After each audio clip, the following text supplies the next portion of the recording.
اندېښنه د هغې ورځې په کار ده چې کله مونږ غرونه وخوځوو او ته ځمکه بیخي له غړه ومومې او مونږ به ټول انسانان په دغه ډول تر محاصرې لاندې راټول کړو چې له مخکنیو وروستنیو نه یو به هم پرې نږدو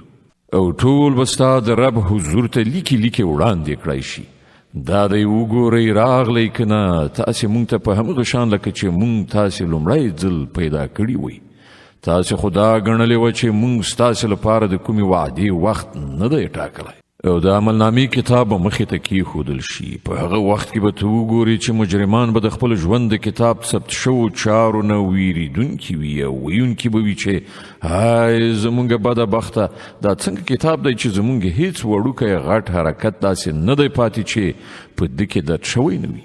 هر څه چې هغوی کړي وو هغه ټول به خپلې مخې ته حاضر ومومي او ستا رب به پر هیچا یو بڅری ظلم ونه کړي.